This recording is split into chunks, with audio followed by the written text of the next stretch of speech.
All right, guys, super excited. This afternoon, I've got Scott Cummings, one of my go-to lenders with AnnieMac. We are going to be talking about, we actually just recently went through what was one of my first, especially in a long time, renovation loans for a client. And I definitely learned a lot through the process. It helped having Scott as kind of a guiding post throughout the transaction. So we learned a lot and thought it would be useful to kind of share some of that knowledge back with you guys. It definitely, to me, created an opportunity for a client to purchase a home that without the renovation loan probably would not have been, something possible. So, Scott, without further ado, man, thanks for joining me. Yeah, no, I appreciate it, man. First and foremost, when we were talking about this, I figured that it would be good for us to just try and jump on a call, because I think we both have a lot of clients that could potentially benefit from a renovation loan. And just with how high home prices are these days and how high interest rates are these days, sometimes we need to pivot our home searches into things that are a bit more realistic, right? So I think a renovation loan kind of allows you the flexibility to make a home the way that you want, with the bank's money too. So a lot of people don't really know how renovation loans work. I figured we'll definitely jump into it. But before we do, I even wanted to ask you, since this was your first one in 6-7 years, right? You might be a little groggy as to how the first one went, but definitely had some hoops and hurdles here. But what was like your big takeaway from this? Like, why do you think that it's important for your clients to know about renovation loans? Yeah, so we'll dive into like some of the details on like what you can use a renovation loan for. But this one was super cool because, it was a client that was buying a house where the seller did not want to have anything to do with replacing an old cesspool, which we know in New Jersey, you can't really have a cesspool as your form of, sewer with your house. And so we're stuck in between a rock and a hard place here, because the seller didn't want to replace and put in a septic. And my buyer obviously needed that septic system to be installed in order to be able to move into the house and use it functionally. So for me, it was a cool thing to see that like even a project like that could be taken on with with a renovation loan. And another thing that I really, firsthand that like I probably called you once every couple days to just say, hey, like, what am I doing? Like, where should I be involved? What should I, where should I be kind of pushing the ball forward on this transaction? And how involved should I be with, figuring out who the contractors are and everything? My first loan that I did like 6 or 7 years ago, I have to admit, I was pretty hands off and I didn't really learn what the process looked like for the client. And this time I specifically really wanted to, and I was, glad it was you on the other side of the deal, so that we could kind of walk through and get a real deep understanding of like every step of the process, so that my client also felt like our client throughout the process felt like he was in the loop, and really aware of where we were at every step of the transaction. So I would say, my big aha was I couldn't believe we were able to pull off the septic project with this renovation loan. It was a big project, and I was glad we got it to the closing table. But also that, honestly, the process overall, while different from going through a normal transaction, had a lot of similarities to your regular loan. So I think it's something that I learned, I don't want to be scared to suggest this idea to clients moving forward. Yeah. And to kind of break down exactly what you said, the big takeaway being that you were a little surprised as to what the renovation could be used for, right? Yeah, totally. So starting with that, renovation loans, it doesn't have to be for your super dilapidated foreclosed home, right? It could be something as unique as a cesspool that they need to do a brand new septic. It could be something as simple as, I don't like the way this kitchen is done, so I want to completely renovate it and do it myself. So there's really kind of A to Z could be covered through a renovation loan. So jumping into what it can be used for, but also the misconceptions of is that it doesn't have to be for a home that is, completely non-livable.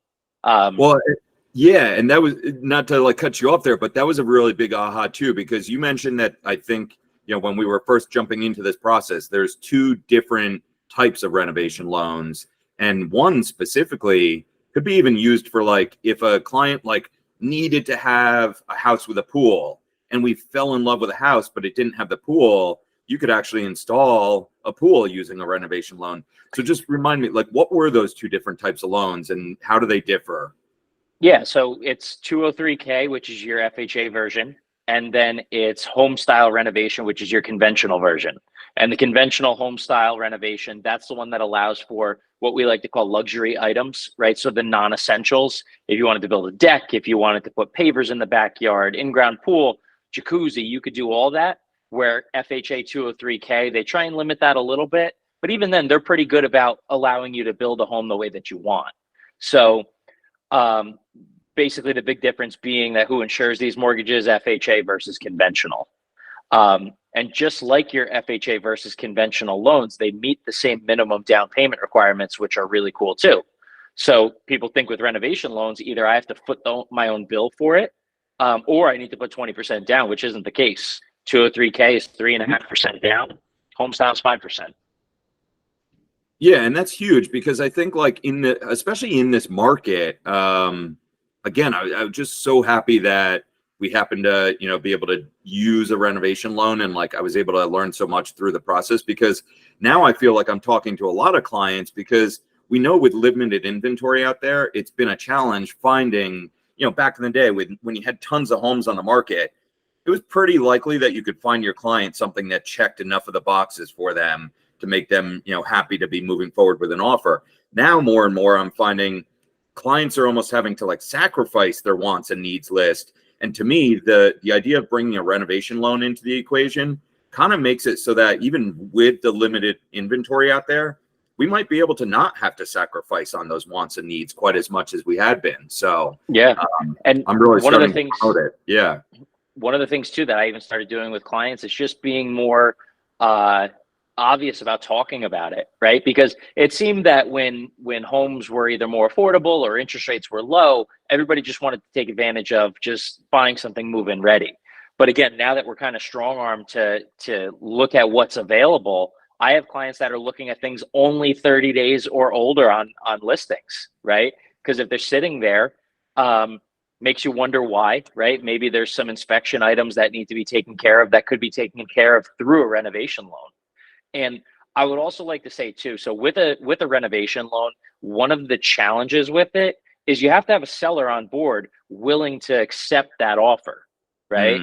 Because let's face it, with renovation loans, they are a little bit more daunting or a little bit of a longer process. So you need someone that's on board with it, versus if you find a gorgeous house that's move-in ready, if there's someone willing to give an offer at asking and you're willing to give an offer at asking, but you want to renovate, they might be more inclined to accept the offer that's going to close a little bit quicker. Yeah. So how do we differ in overall timelines? Like, I mean, let's just talk perfect case scenario. I know like with a regular mortgage, I call you every once in a while just to like check in and be like, hey, Scott, this seller wants to close in 30 days. Can we do it? And your answer has always been yes. So on a regular loan, I know that you and your team are able to do like that 30-day or less closing. When it comes to construction, if we had like the best case scenario, how long is it taking to close a renovation loan from, beginning to end? Yeah, so I would start by saying that everybody has the same goal in mind of closing as quick as possible. But in an ideal world, I'd say we'd be closer to that 45-day mark. But I always like to give ourselves a realistic 60 days. Okay. Just because what ends up happening with the renovation loan is that there's really other individuals involved that we don't have any control of, right? So to kind of quickly walk you through the actual process, and now you already know, but for whoever's listening, you go and put an offer in on a house. First thing you need to do is see if they'll accept, right? They're going to accept, but the first thing that you'll need to do once they accept is figure out, okay, what's it going to cost me to get this house the way that I want? So you're going to bring out your contractor. You're going to tell them, hey, I want this wall removed. I want this done, that done, this done, that done, right? Contractor takes notes while he's on a walkthrough with the client with the house, goes back to his office, creates what we call a contractor's bid, okay? And a contractor's bid is basically the breakdown of what it's going to cost him to do the project from start to finish, okay? And I'll stop real quick and just say, I think where a lot of clients misinterpret these numbers is they factor in materials and not labor, right? It's expensive. So if someone's going to tell you it's going to cost 10 grand to do a kitchen, that's if maybe you're doing it yourself, but with a renovation loan, you can't do that. You need to hire professionals, right? So it's important you get a realistic idea as to what this project costs as soon as possible to make sure that you're still not over leveraging yourself, right? So we want that contractor's bid as fast as possible. But contractors, they have other projects, they have other jobs. Sometimes it takes a little while to get us that, okay? Once we get the contractor's bid, we send that over to what we call a HUD consultant, okay? The easiest way to describe a HUD consultant is he's kind of your overseer of the project. He's basically non-biased. He protects both us as the bank as well as the client to make sure that the contractor is doing work in an appropriate fashion and at the right cost, right? Because I don't know about you, I don't know how much a kitchen's supposed to cost, Exactly. right? So he kind of dictates what approximate price should be, making sure that it's in line, right? So he'll review that contractor's bid. If everything looks good, he'll basically draft up what we call an SOR, which is a specification of repairs, which pretty much details all the info from the contractor, okay? So this process, again, start to finish, could only be a week. It could be 2 weeks, depending upon how backed up these guys are, right? Yeah, So, I think the one thing that I also, another big aha or like a learning curve from going through this septic one was kind of like just realizing how important it is to make sure that you've got that contractor, no matter what project you're doing, you've got that contractor teed up, and also that that contractor understands this is a little bit different than their normal job where they're getting paid cash by the customer, right? That HUD consultant is kind of that in between the bank and the contractor, so that they can get their draws throughout the transaction once it, well, not through the transaction, once it's closed and they're doing the construction project. The relation between that HUD consultant and the contractor seems super important, because that's when they're going to be able to get their draws and get paid for the work at different increments. yeah. So that was a big, like, make sure your contractor is on board with the idea and like knows what they're getting into, because that can speed the process up or slow it down depending on their involvement. Correct. And that's the thing too, is the biggest thing I could suggest is get a reputable contractor. You know, if you're trying to shave a couple bucks off, it's not worth it, considering that they might leave the job half finished, and then you'll be scrambling to pick up the pieces. So you don't want that. Just find someone that's pretty familiar with a renovation loan. If they're not, they could certainly talk with us. We could kind of bring them up to speed. It's not a problem. But yeah, they need to understand that it's not, hey, here's a check for 150 grand, have at it. Right. Yep. So there's draws and phases that once they're complete, they receive their money. So they kind of need to give a little in order to take back. Right. So I'd say that could be another challenge too, is finding someone that's on board to actually do the work. Absolutely. And you mentioned that the HUD consultant has that like non-biased position in the transaction. And I have to say that I got to meet the HUD consultant at the house to do kind of a walkthrough of like, all right, here's the work that needs to be done with the septic, and here's the game plan and all that. And I have to say, I mean, I don't know if that HUD consultant is on every one of your reno loans, but that guy like knew his stuff and was such an asset. So I just really, props, and like that HUD consultant, if you are a client thinking about, let me maybe consider doing a renovation loan, just know that that HUD consultant really was a great advocate for the client to know that the project, once it's, once the deal closes, is going to get done the right way. I thought that guy was invaluable. Yeah, for sure. So shout out to Stephen DePaul. He's who my office at least typically uses for our renovation loans. A wealth of knowledge, and he'll certainly kind of show you the best ways to kind of do the job the smoothest way. Yeah. And you could tell he's been through this plenty of times, so he brought that kind of wealth of experience there. So 100%. So yeah, so just going back to your original question about, time frame on closing, like I said, a lot of the legwork up front is what causes the biggest delays, because it's basically getting the numbers from the contractor over to the HUD consultant, right? He drafts up his SOR and then needs to submit that to the appraiser, right? Because the appraiser needs to determine the value of the home after the project would be completed, right? Because we're not just going to give money out blindly. If you're buying a $300,000 home and you're getting a loan for $450 to do all the reno, we need to make sure that it's going to be worth at least $450 when all's said and done, right?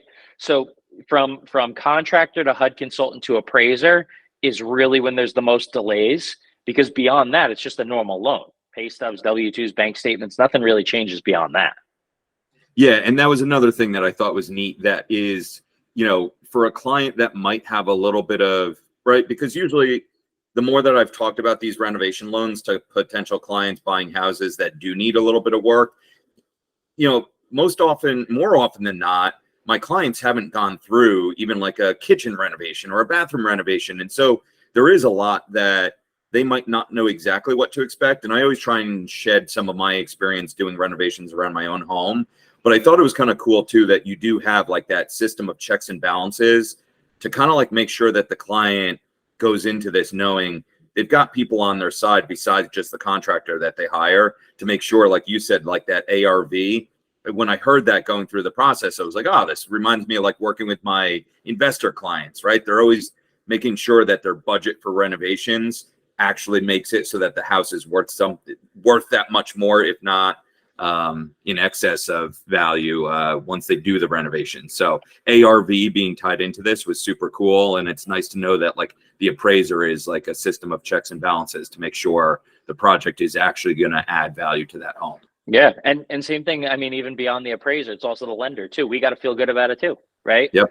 If the home's not going to be worth it, simply we're going to have to figure out ways to get that rental cost down to make the numbers actually work. So certainly several layers of protection. You don't have to be a handyman in order to understand whether this program makes sense or not. But yeah, so I think that it's a pretty awesome program. What I would also suggest though too is just trying to help people understand what type of money they need for it, right? So easiest way to explain it is take whatever your purchase price is, add whatever the repair cost would be, and multiply it by either 3.5% or 5. And that's all you really need. So on a $500,000 house, if you're putting 5% down plus another $100,000 of repairs, you need 30 grand out of pocket for your down payment plus closing costs. So for 40 grand, you could get a $600,000 house that you paid $5 for. Yeah, that's pretty cool. So, and sometimes it's just little things that need to be done that, are wants rather than needs. And that's okay too. So again, don't want to deter people that just find a home that they're not super, super happy with, but you can still do something with it. Yeah. And I think the other cool thing was, right, even when you're hiring a contractor to do a job at your house and you're paying cash for it, there's always that old adage that says like you should always budget in, right, the expectation that there might be overages, right? Because once you start taking a wall down or opening things up, you find things that you weren't expecting. And one other point that I thought was cool that I discovered was you guys build that into the overall renovation budget, right? There is like an allowance for like unforeseen circumstances. Yeah. So typically, depending upon how much that you are needing for your renovation, it's usually safe to assume 15% is the contingency reserve. So basically, let's say it's going to be $100,000 worth of work. We're going to ballpark it at $115,000 in order to make sure that, let's say there's wood destroying insects behind a wall that we had no idea about, and now there's frame issues. Good thing we have that 15 grand.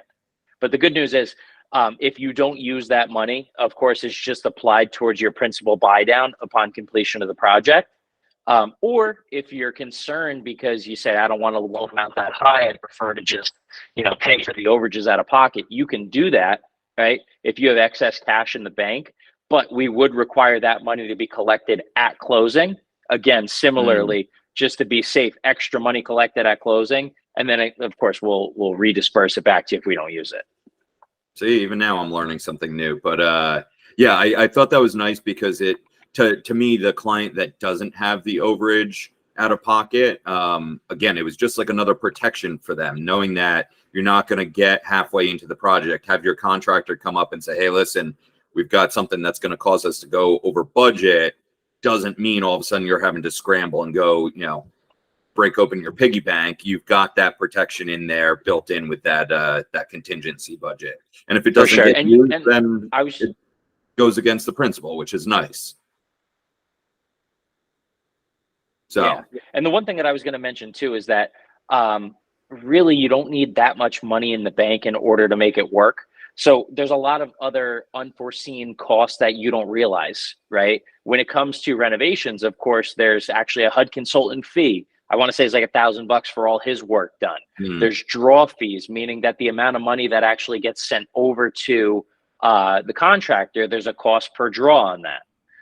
There's also cost for permits and maybe variances if it's needed. So I just always like to tell people when they're going in with the mindset of doing a renovation loan, just be open to the total number and add another 10 grand, because there's always expenses that you have no idea about.